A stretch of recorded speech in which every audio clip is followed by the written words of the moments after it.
All right, boys and girls, this is our third restart. Don's battery went low, and I had to get a drink of water, but we're back on the scene. Okay, we were talking about industrial television. Yeah. Obviously, you knew these guys. Yeah. My question was, were you a fan, and did you know them? But obviously, you knew them. What could you say about them? Oh yeah, I was a fan of the show. It was before the internet, and Ed Verullo and Brian Powell, they had a talent for acquiring and archiving rare video footage from movies. Now, they called themselves industrial television because Ed Verullo, he really enjoyed seeing movies, promotional spots that came from industry.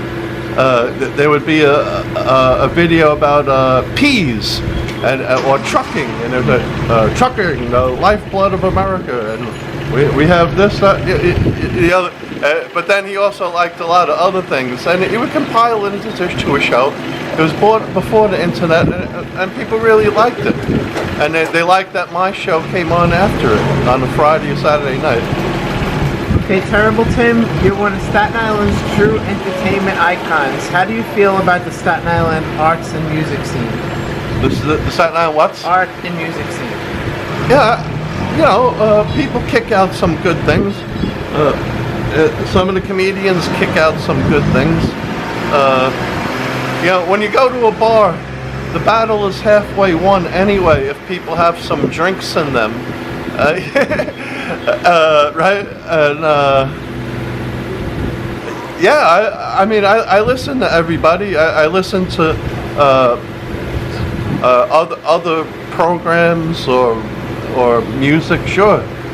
Then terrible tip, and not just arts and music, but different people who are trying to expose the New World Order and the phony fake shows. And Terrible Tim has distinguished himself in the fields of arts and letters himself. So yeah, let's be all one big family and keep it going, especially if you're putting pressure on the phony fake bug and the phony fake show and the phony fake foul false Floyd racial psyop. If you're doing that, I'm on your side by default, even if you're not doing a good job of it. How do you feel about Bay Street changing over the years, and then Staten Island in general?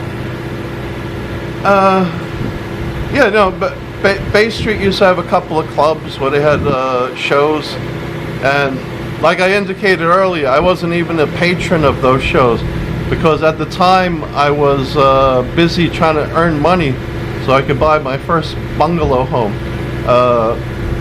I miss what they had on Van Duzer Street. You had the Muddy Cup and the Martini Red, and yeah, we don't really have anything. We don't have a music spot, and you know, those places were also a good thing for the parents. They could get their children off their hair for a few hours. They drop them off there, and then they pick them up later, and it was a really groovy scene. And why it's not around anymore, who knows? But now nothing is happening.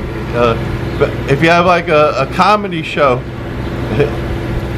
I mean, you can have a little something now if there's an outdoor area, but I see people in the local comedy scene, they're doing shows in parking lots, and they never pan the camera out because they don't want to show you the pitiful, poor audience. I saw this thing where the parking lot had a couple of cars, right? And the people are honking their horns. So hecklers have been replaced by honklers. But yeah, things are sad and pathetic, and it's all because people are in a trance. They accept everything, and they can't get a glimpse beyond the delusion, as the song says. What advice do you have for a young person, really any person, trying to break into the local entertainment circuit, whether it's comedy, music, or anything else? Well, maybe I'm not the best guy for advice because I'm not particularly successful. Having a song on the tube, like I said earlier, with a couple of million views doesn't make you a superstar. But what I would say is, do whatever you can think of. You could probably do a better job at promoting yourself than I did. I mean, look at the Wu-Tang Clan. They just kept knocking on doors at MTV, 6th Avenue, whatever. I don't even do that. I'm lazy as fuck. I just put my thing on the tube and then the views come at me. And it's only for one anchor song. And I play locally. And I did the CTV thing for as long as it lasted, and people recognize me. But it hasn't been a large income producing activity. Like I said, I only get $100 a month from CD Baby. A half a penny per stream, and somebody else is getting all the money, and it's not me. Okay, Terrible Tim, do you have a personal philosophy, and what is a Terrible Tim Nation? Oh, gee. I guess my philosophy is there's no hope. There's no hope. Just do what you gotta do. Do what's right. Do what's terrible. And we're just passing through this place. God, or whatever that energy is, maybe there's a judgment day. And when people pass into the next realm, St. Peter or whatever it is that's there is going to be saying, sheep, sheep, sheep, idiot, retard, stupid, dumb, go back. Right? And then they go, oh, Terrible Tim, welcome back. That's what I think in my fantasy world. But who the hell knows where we came from or where we're going? We just know that we're passing through this realm. And I do call it a realm because I don't know what the hell we're on. Nobody does. We've been lied to about that, boys and girls. So I hate to break it to you. Very strange that we have eyes to even look out through. It's all very strange. That we have what? That we even have eyes to look out through. Like when you stop and think about it, that we even are here. It's very strange.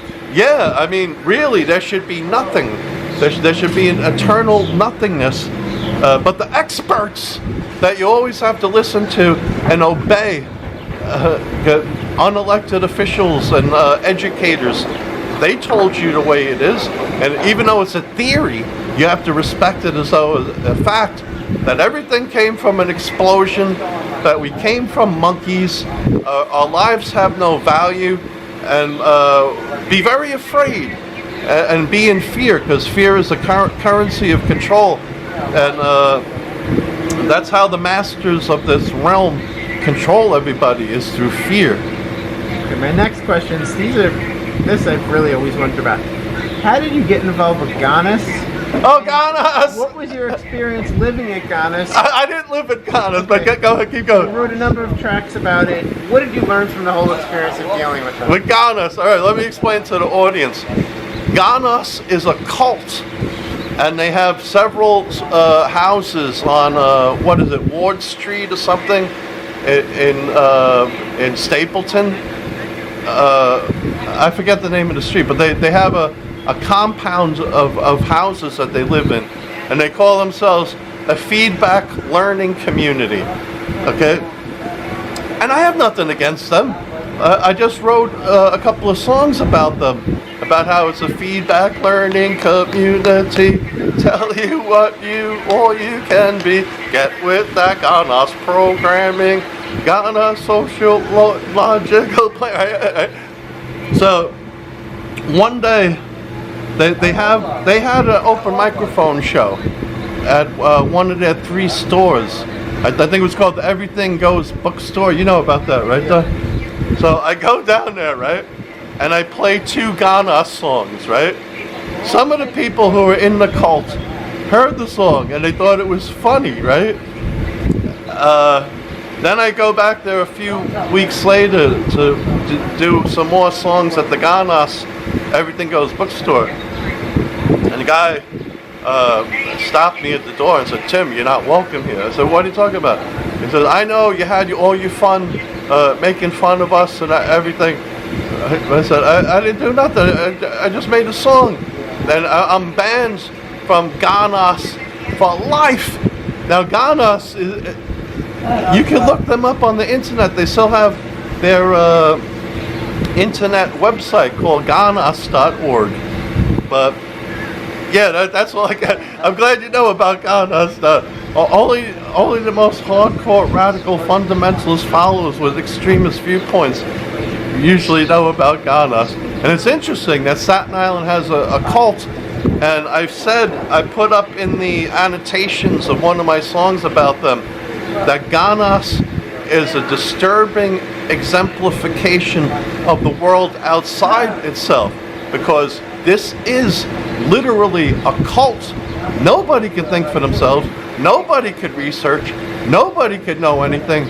All they ever can know is that Terrible Tim, or anybody who questions the mighty great Oz, has to be batshit crazy. Next question. I'm sure you were saddened to learn that your friends are Brian Respler. Oh, Brian Respler, the Brotherman Brian He lost his Respler. life after he was hit by a car. Oh, that was so sad. Yeah. My question was he a Ganas with you? No, neither one of us are a Ghana. No, I made some light of Ganas. You know what? You must be caught up on that lyric where I put in the song about the terrible Tim is gonna rule over your cult. Give me all your money and your women and dope. Yeah. But I never actually was in the cult. But you know, some people. Brian Respler were just like friends outside of that. I try to be their friends, but they don't have a sense of humor. I mean, I talked to a couple of them, and a lot of people in the cult like to say, "No, I'm in the treehouse of the cult. They're not in the hardcore cult. They're treehouse members that are that live in the house that's less hardcore than Ganas." But then I spoke to some other people and they don't want to know. I know this woman from back in the day, and I said, Teresa, tell me about. I heard that they have hardcore ritualistic sadomasochism, and they chain people to beds and such. She said, I don't want to talk about it. Okay, and then my question was, did you stay in contact with Brian Respler after he moved? I remember there was one thing where you audio taped a phone call and it's all...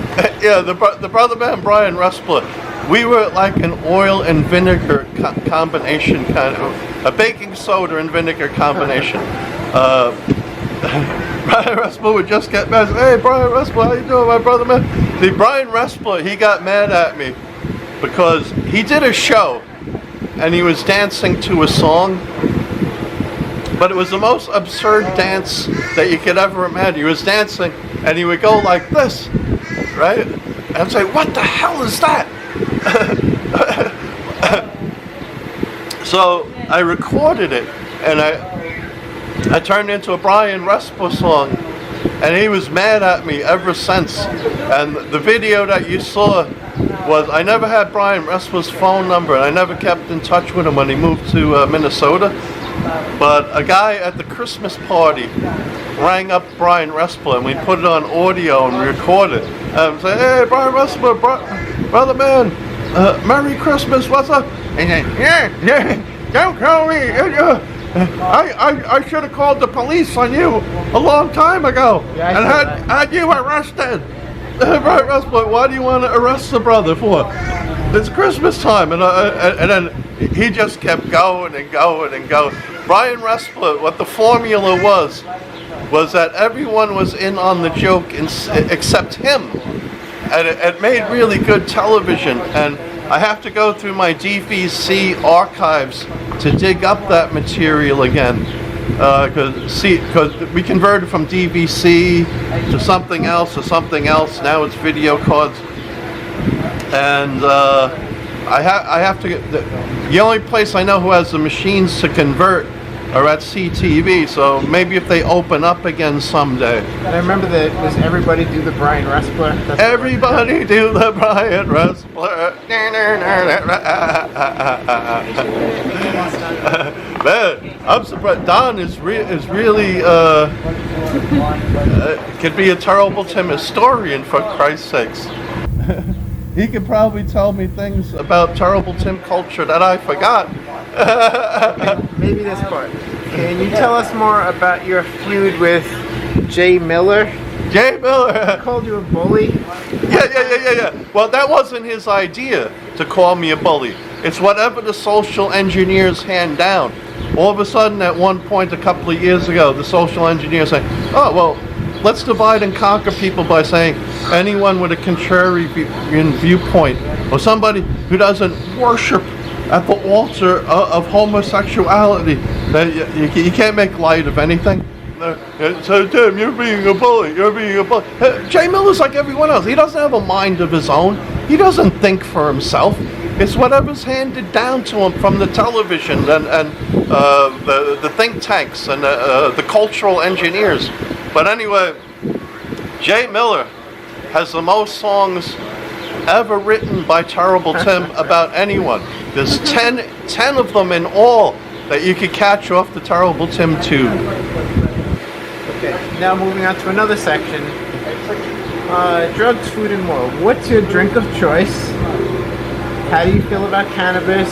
And were you once into entheogens? Once into what? Entheogens. People used to call them psychedelics.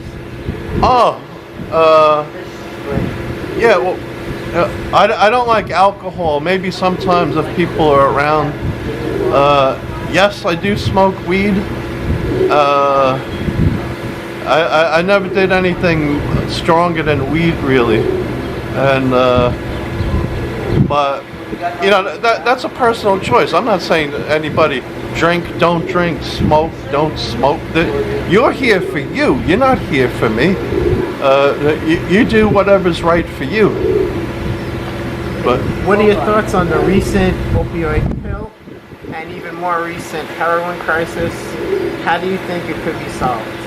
Well, the heroin crisis, it's been well documented that the CIA brings cocaine, they also bring heroin, they also bring guns.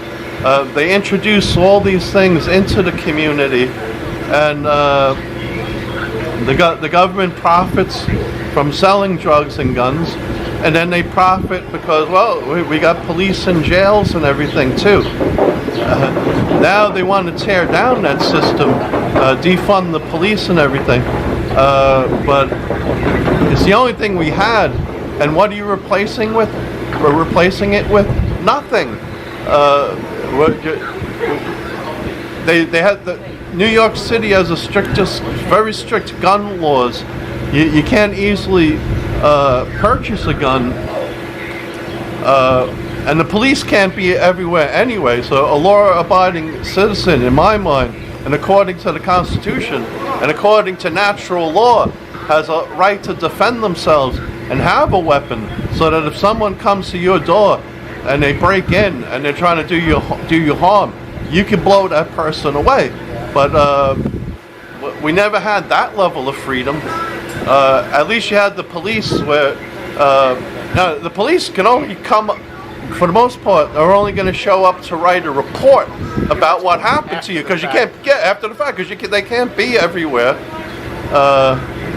And you know, some of them want to do their job, and some of them are not good, just like any other organization. People look at an organization as one thing, one entity, one enterprise. They don't want to acknowledge that there are good and bad apples in every barrel, but really we shouldn't even have the police. Everyone should have a gun and solve their own problems. Yes, it would be messy for a while, but after a while people will start to respect each other. Okay, Terrible Tim, what's your favorite type of food? What's your favorite dish? Your favorite restaurant? Your favorite pizza joint, assuming you like pizza, and your favorite bar? Oh, well, all of that varies. I could like a food for a while, and I could get sick of it. Basically, I would say I'm a fast food restaurant fan, Chinese, Italian. I like to go to Family Fruit on Highland Boulevard, and they have these pre-packaged Italian meals and stuff.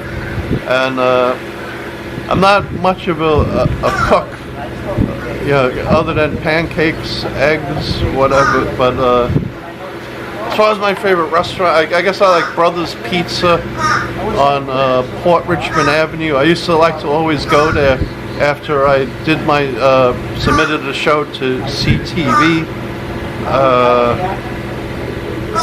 Nunzio's, Cousin Vinny on Midland Avenue. But yeah, I guess that's all I have to say about that.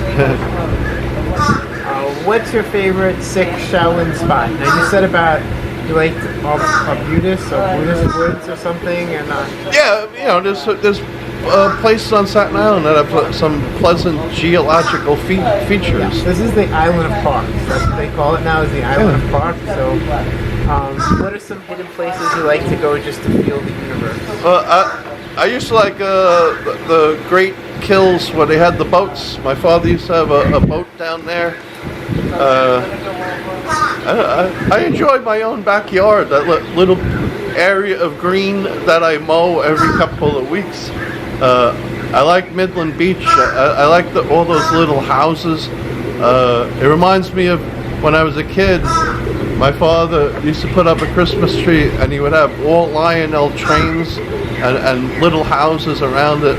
And my little house is more than big enough for me. Especially after Hurricane Sandy, it tore down all the walls, so it's one large space. It's more than ample room and comfort for me. Do you have a favorite visual artist or a favorite museum? Visual artists, no. I'm not big on museums at all. But next question. Okay, any authors you like or any books? Well, of course, I don't even have to tell you. George Orwell, 1984, Animal Farm, Ray Kurzweil, who and Benet, who is the father of all propaganda. Those are the kind of books I gravitate to.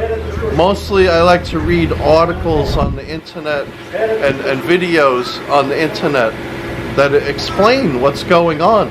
Information that is literally at anybody's fingertips. And you can tell the people who are not curious and don't look on the internet, you can see them around us right now. I don't see many mask wearers today, but I guarantee you that they don't use the internet to their full advantage.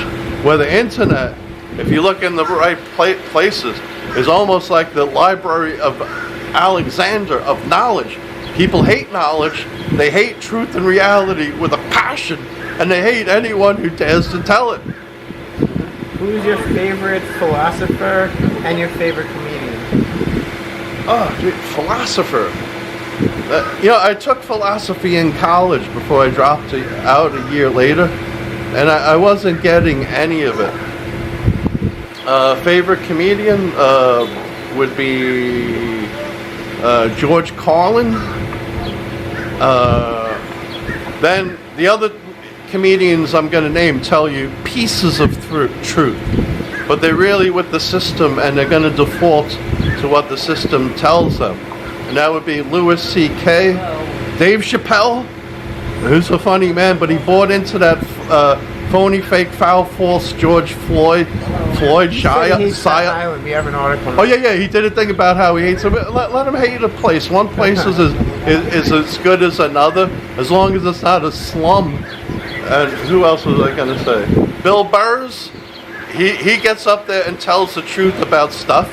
But he's always going to default to saying, COVID is legit, 9/11 is legit. I like some local comedians too. Everybody gives me a chuckle to some extent. Next question. Okay, who are some well-known people or historical figures who have helped you? Who have what to me? Helped to shape you? Oh, well, my understanding of history originated with school, and school doesn't teach you anything. When I went, at least they taught you a little bit about the Constitution, but even the people who I should ostensibly admire, who wrote the Constitution, for example, when they put "we the people," they meant they the people.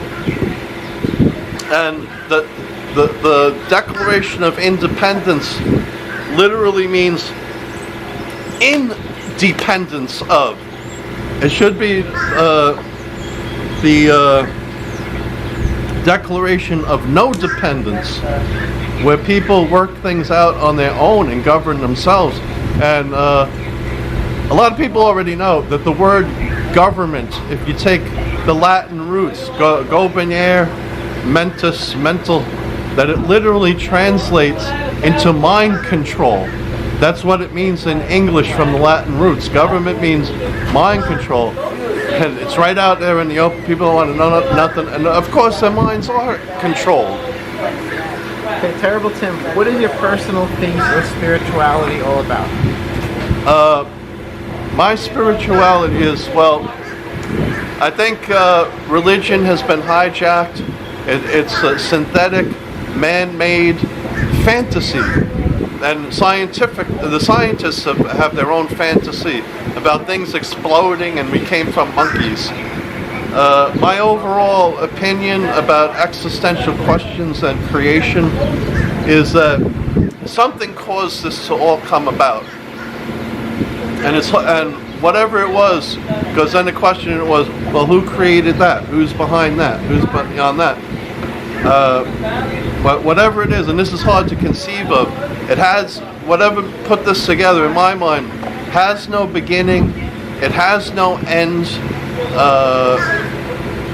it doesn't interfere with the affairs of people. You can't petition the Lord with prayer, as it is. As Jim Morrison said. Right, one of my heroes. You can't petition the Lord with prayer. What happens is, the universe favors whoever is the most bold, whoever is the most brave, whoever casts aside any concerns of themselves or their safety or their standing in the community or their opinion of others in the community. And if you're a good person that does that, the universe will climb on board and help you along. But if you're an evil, rotten, horrible person like Dr. Fauci or that bizarre Dr. Birx or Biden or Trump, and you're bold, and the universe will also get on board for you and make things happen for you. That's why there is no telling which side is going to win, the evil or the good.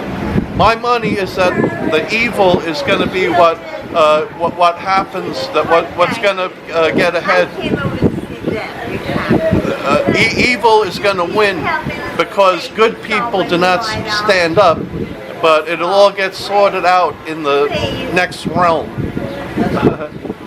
We have an unannounced guest here. What are you trying to say? Sir, may I have a cigarette? What? A cigarette. You just put a cigarette. Oh, you just want a cigarette?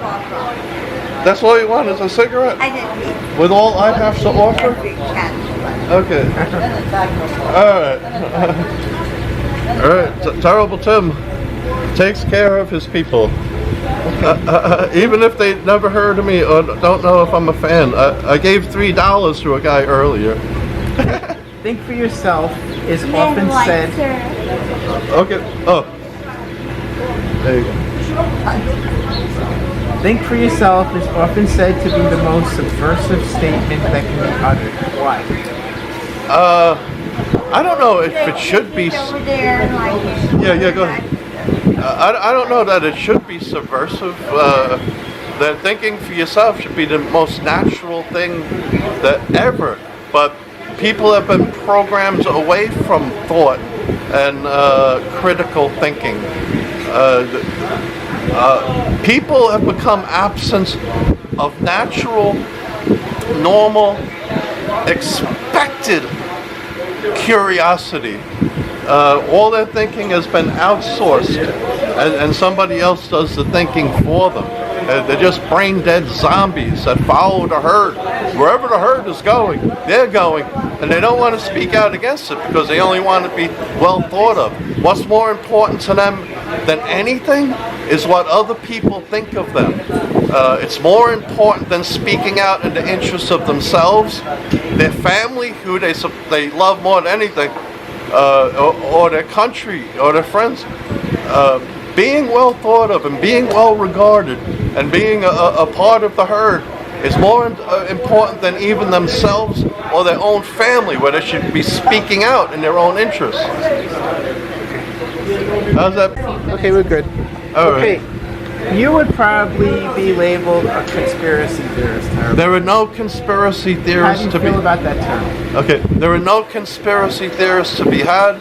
There are only conspiracy analysts who are event skeptics. The term conspiracy, as you probably know, Don, was invented by the CIA back in the 60s to discredit anyone who would dare to question that bullshit John F. Kennedy assassination. It was a term that was actually put in place to program the dumb folk away from questioning everything. It worked back then and it works today. Okay, that brings me to the next question. Why should people question everything, in your opinion? Because everything is as fake as F. Just pick up a dart, throw it at the wall, okay? No matter where it lands on a lie, or it lands on something that's fake, but it lands on something that the physical world cannot even accommodate. The most absurd, preposterous, banal, jejune bullshit is what the people believe. And anything that makes sense, that's backed up with actual real science and can be proved beyond all reasonable doubt, is a whack job, crazy tinfoil conspiracy theory. Okay, what are some topics you feel people could learn a lot about by doing their own research? A particular topic? So any topic. Well, I would start with what's happening now. How much research, and research is a grandiose term.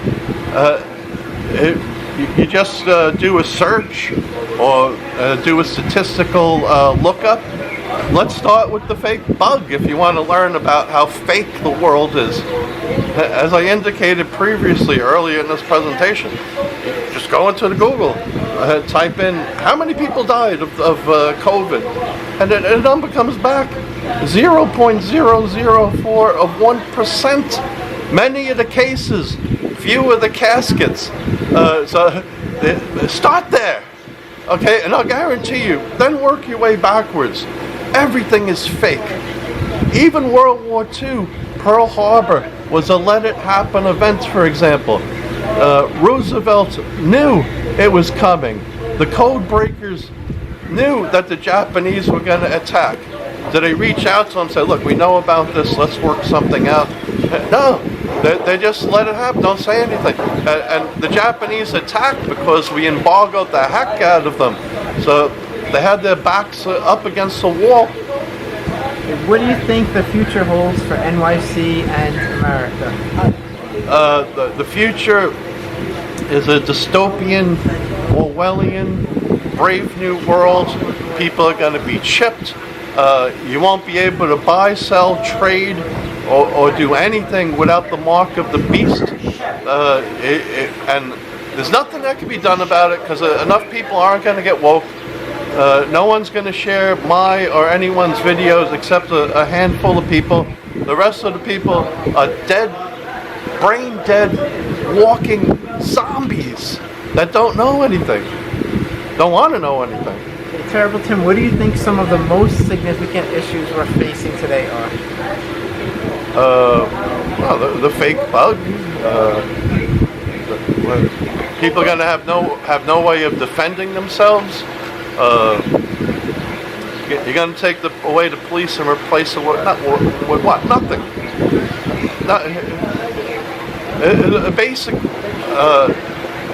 A basic human right that comes from nature, and the Second Amendment is that people should be able to prevent themselves.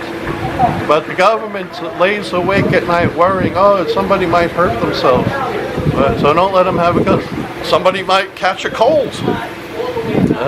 So let's close down everything and tell them to stay at home as much as they can.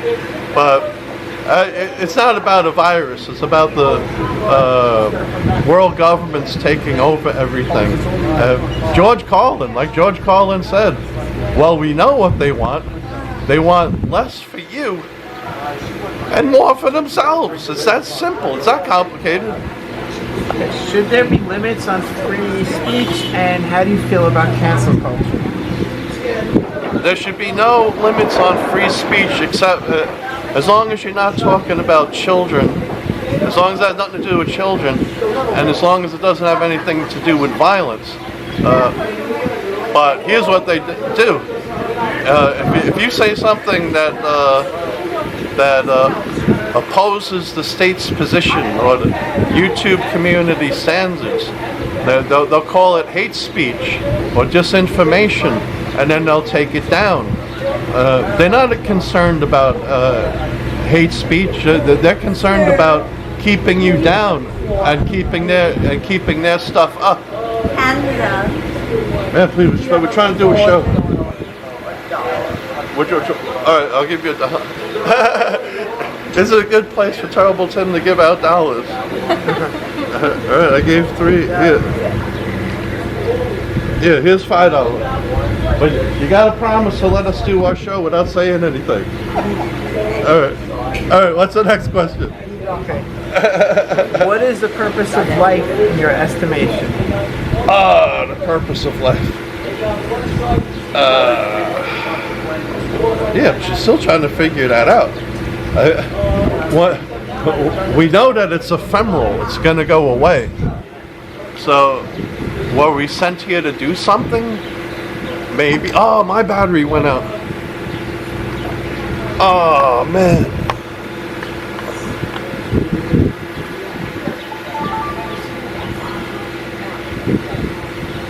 Battery low, and I had it on charge all night.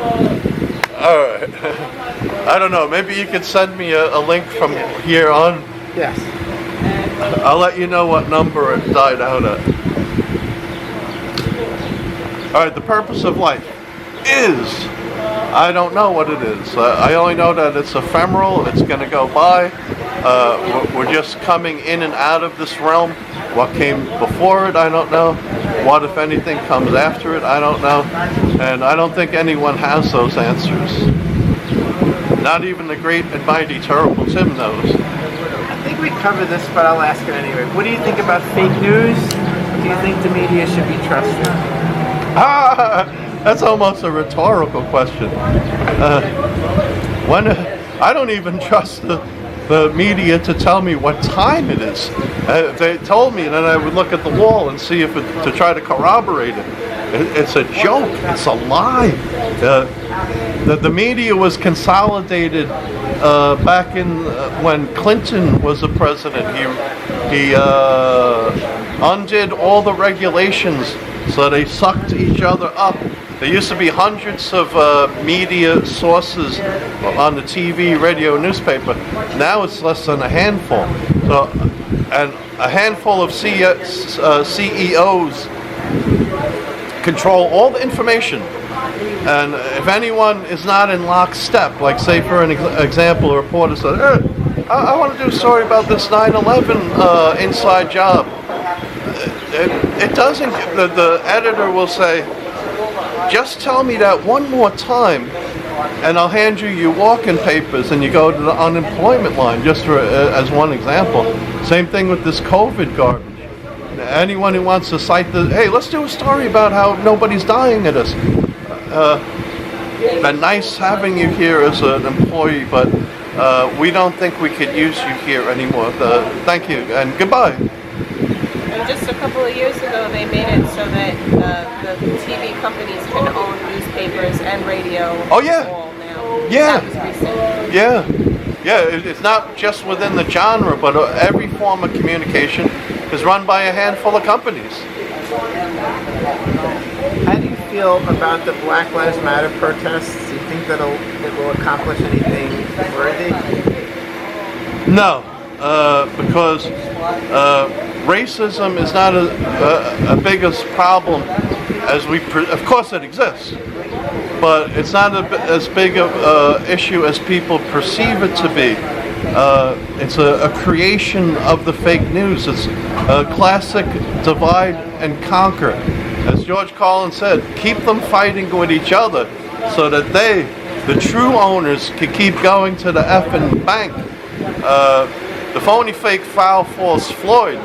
If you look at the pictures, the officer Chauvin, who had his knee on that neck of Floyd, is not the officer Chauvin that is in the mugshot. The ears, they're similar looking people, but the ears, the forehead, all different. And then I really love this. They had a picture of the casket that George Floyd was in, and the casket was on wheels, and on the floor there were 2 foot by 2 foot tiles, so you could tell the casket was about 6 foot long, and the tiles placed it at about 6 foot. Plus you got to account for the padding. George Floyd is 6'7". He would not fit in that casket, unless you want to call him the foldable phony false Floyd show. You couldn't have fit a human being of that size into that casket. And you can see in the video that the casket was visibly small. It was big enough to put somebody's grandmother in it, probably, because you have to account for the padding too. It's a joke. It's a fucking joke. And nobody can pick it out. And if you put it out there, people say, "No, you're crazy, you're nuts. Tinfoil, tinfoil." But it is what it is. If you can't trust your own eyes, that's on you. It has nothing to do with Terrible Tim or anybody else. Okay, Terrible Tim, do you think we're in the biblical end times? And if so, why? Yeah, we're in the end times. Who knows what happens next? There's going to be an engineered weather event, a tsunami, or the food trucks stop rolling in. It is the end. They want to depopulate. Anyone could go to the agenda, the United Nations website, and look up Agenda 2030, and it's all there in plain English if you read behind the lines. They present it as a good thing, but if you read behind the lines, it tells you the government seizes control of the air, land, water. They seize control of property. The people who survive, whatever they're going to foist upon us, have to live in smart cities, smart, resilient cities in stack and pack housing under the insane tyrannical system of sustainable development. The rest of everything, your house over there, all goes back to nature, and you go into one of these sustainable smart cities. Everyone gets chipped or tagged or whatever it is they're going to do. Maybe it'll be just facial recognition, and if you're not hooked up with the vaccine or whatever it's going to be, you cannot buy, sell, trade, do anything. You don't eat. How do you think we got here? It's kind of an open-ended question. I don't even know what context to make that. Okay, yeah, how we got there is people stopped paying attention. People are mind controlled by the media. People turn on the television. The little man inside the television says something, and then the person sitting on the couch, yeah, that's right. Yeah, we got to do that. Yeah, we got to do this. We got to start respecting pedophiles because they don't mean it. They can't help the way they are, and whatever it may be. But Black Lives Matter. Fuck everybody else. get the people fighting with each other. Whatever they want to accomplish, they accomplish with the television, the radio, and the newspaper, and especially with this fake bug. Everything on the checklist, they're getting what they want. So yeah, the thing is, people stop thinking for themselves. They just believe what comes out of the magic box, the entertainment box, the thing that entertained them and babysat them all their lives, the thing that they sit back and watch after a hard day of work. As Orwell said, the people will believe what the media tell them they believe. That pretty much concludes That's it. All right. Thank you so much, Terrible Tim.